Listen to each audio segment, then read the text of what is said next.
Jeanne Ives, thanks for joining us again on the Illinois channel, and so good to have you back. And we wanted to update the viewers on your race because in the fight to control the House of Representatives in 2020, the 6th Congressional District of Illinois is going to be one of the races that people around the country are going to be focusing on because it was a long-held Republican seat that flipped, and I think that surprised people. It flipped to the Democrats. Sean Casten took over that, and now you are running for that seat. And since we last spoke with you, there's been an update. Evelyn Sanguinetti has left the race, the former lieutenant governor. I think it showed in the polls, as well as probably in fundraising, that you are going to be the overwhelming choice of Republican voters. Why don't you, if you would, just give us an update on if you have any polling and just also how your fundraising is going, to maybe give us an idea of how your message is resonating. Oh, terrific. Well, our message is resonating very well with voters in this district. They are looking to have their health insurance costs come down over time. They're looking to keep this expansion of the economy strong. And, you know, they're looking for tax relief. Of course, in Illinois, we haven't gotten any of that. It was fortunate that Donald Trump came in and did give us some tax cuts. The companies and the individuals in this district keep more of their money. Unfortunately, the state of Illinois wants to take it again. So on the economics front, our message is really resonating. People do not want massive expansion of government. They do not want the Green New Deal. They do not want Medicare for all. They want to keep their private health insurance, and they're really tired of impeachment. So our message on all of that is resonating in this district. This is a very good, generous district. People are used to solving their own problems, and they expect government to solve problems as well. On the margin, you know, not for individuals. We still believe in personal responsibility. So campaign's going terrific. We raised a lot of money in the first quarter. We have a lot of volunteers, and we are off and running, and we're in the middle of petition season, and that's going quite well too. Yeah, so people who are being asked to sign these petitions, and it's going to vary by how many you need per district and how the vote was. When you said people are tired of impeachment, yes. I would say that most people would be hard-pressed to say anything that the current U.S. House of Representatives have done, because all we hear coming out of Washington, maybe it's an illusion, maybe there are things getting done we don't hear about, but all we hear is the impeach, Russian collusion, and the rest. When you talk to the voters, and do they bring it up, or do you bring it up, and to what extent, as you said, the people you're talking to, of course you're talking to Republican voters, but to what extent are they fed up with hearing about this? Well, for the most part, they're just fed up that nothing else has gotten done in Congress. They've been obsessed with impeachment. People know it's a sham, quite frankly, when you talk to them in any measure. And they understand that in 2020, Trump is on the ballot, and you've got about a year left, and you can make a decision on the president and whether or not you're going to support him for a second term or not. And that should be the deciding factor. Republicans I talk to are adamant that this is the biggest sort of tyranny that you've seen come from the left so far. I mean, they're just making things up as they go, and they're not having a fair process. And at least from a Republican standpoint, they know that impeachment is not being properly done, and they're tired of it.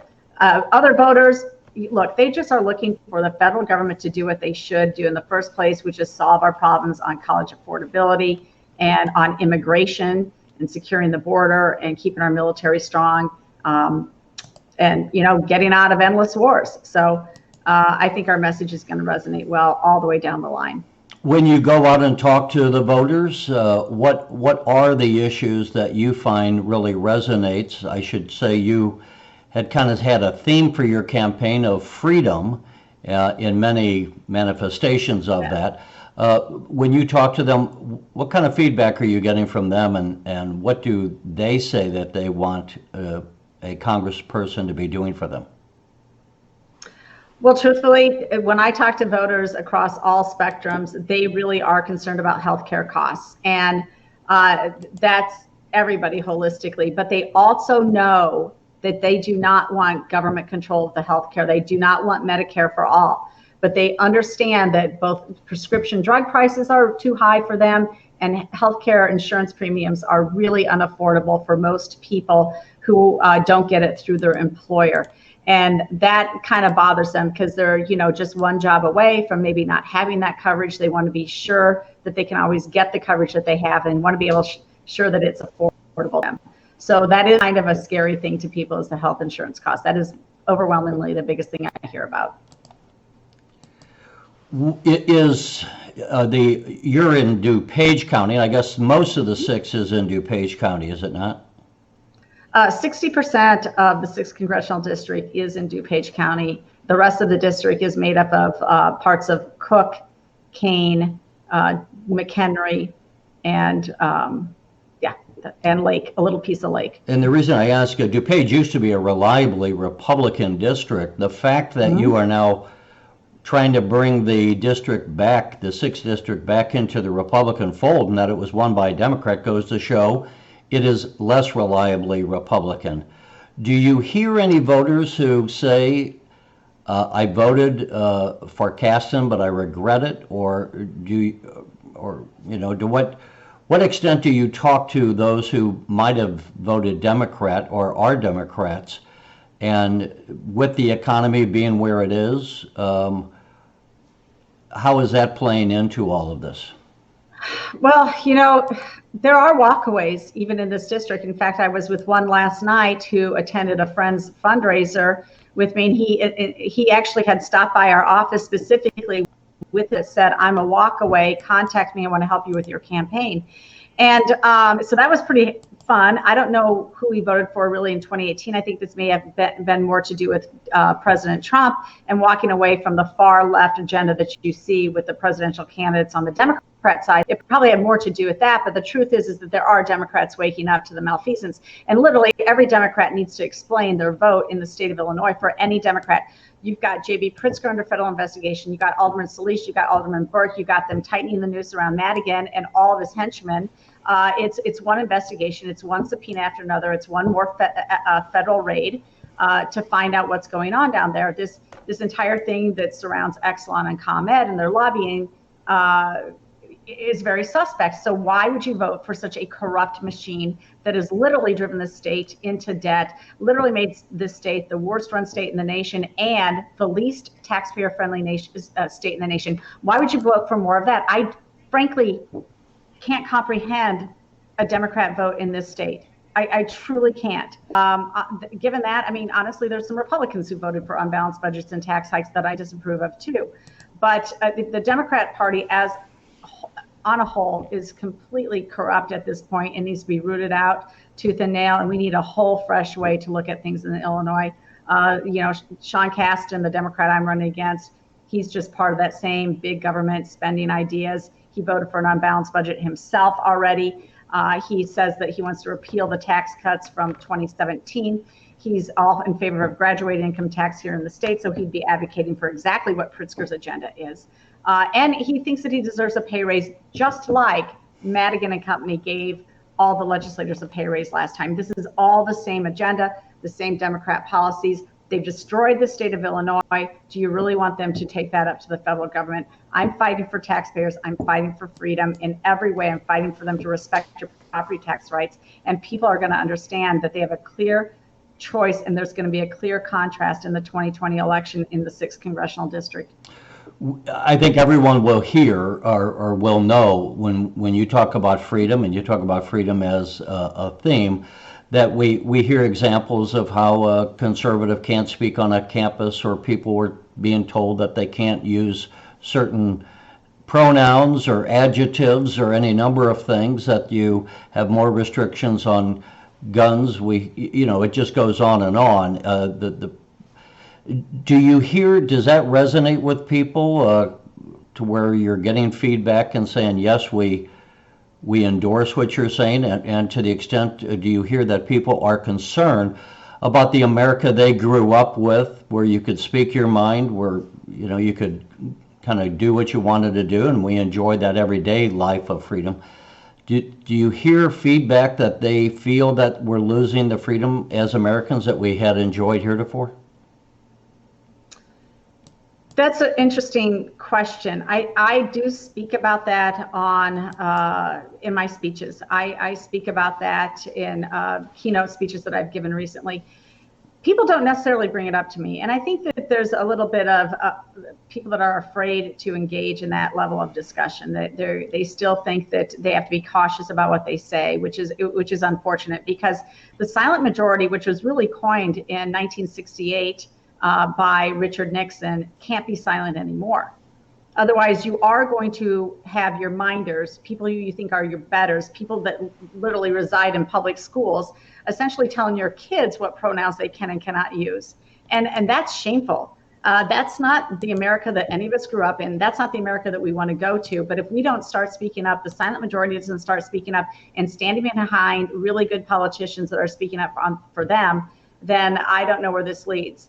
We cannot be afraid of free speech. And yet I just reviewed a taping of my opponent, my Democrat opponent, Sean Casten, at a hearing in DC, grilling Zuckerberg on Facebook on whether or not he was going to shut down hate speech on the internet, on his Facebook sites. Well, who's going to define hate speech, Sean Casten? That really bothers me that you're going down that road. How do you define hate speech? Really, are we going to become Canada where you're put in jail because you actually don't believe in the ideology of the left and you actually speak about it? It's a kind of a scary situation. We know we have a problem on our campuses, but people have got to speak up and be willing to take these issues on.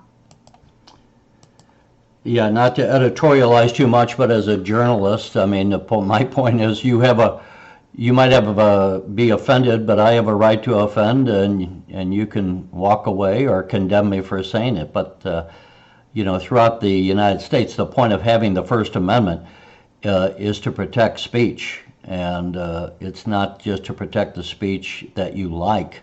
So there's, you know, I do wonder myself sometimes to the extent that we're having people talk about this. Let's just talk before we close out a little bit about foreign affairs. Okay. We heard so much about Russia. I look, and I'll remind people that you are a graduate of West Point. You had a military career. I worry more about China, and we hear about China and how much, you know, the president's trying to do a trade deal with them. But we have several books out now warning about how the Chinese are trying to infiltrate, continuing to take our intellectual property. Just what are your general thoughts as far as that or any other foreign policy areas you would like to focus on? That's a terrific question, Terry. And you know, I stand with the Hong Kongers, and they stand with Americans. They want the freedom that America has shown the whole world to come apart. They're the ones who are literally wrapping themselves in American flags and singing hallelujah. So we need to stand very strong with the Hong Kongers, and really shame on the NBA. You know, backing down because one of their coaches basically said, I stand with Hong Kong and we need freedom. It's very shameful, and it's a very scary situation that the NBA, very powerful sort of corporate image, felt like they had to kowtow to the Chinese. And, you know, as far as businesses go, they can run their businesses however they want to. But if you're not going to stand with us and actually try and push China into better trade terms, or push China to stop being abusive in terms of intellectual property theft, then you're going to get what you deserve. And if they steal from you because you're going under their regime and you're actually manufacturing under their conditions, then you're going to get what you get. But I honestly think I'm hoping that companies to some degree put the pressure on China, move some of their manufacturing out of China into the Southeast Asia, into companies that are more friendly to us and more open on trades. I mean, China's a communist country. Let's not forget that. They are a communist country, and we never had such free trade when Russia was a communist country, and it's now an oligarchy. It's kind of the same in China. There even maybe can be considered an oligarchy. A very few wealthy families actually are the ones who run the show there. But to have them a million Muslims imprisoned in re-education camps in China is just shameful. The fact that they want to put up a social score on you, depending on how you think and feel, and they want complete control and observance of their countrymen. I just think this ends really badly if we don't nip it in the bud now, take a strong stance for Hong Kongers and against China. And this is the freedom fight that we need to be engaged in, because they have a 100-year plan to control things, and we have never thought that far along. Yeah, it is one of the problems with the democracy, the way I mean, it's a good thing that we switch our administrations out, but there used to be more of a consistency when we look at the Cold War and how we held up against the communist expansion with Russia for 40 years following the Second World War.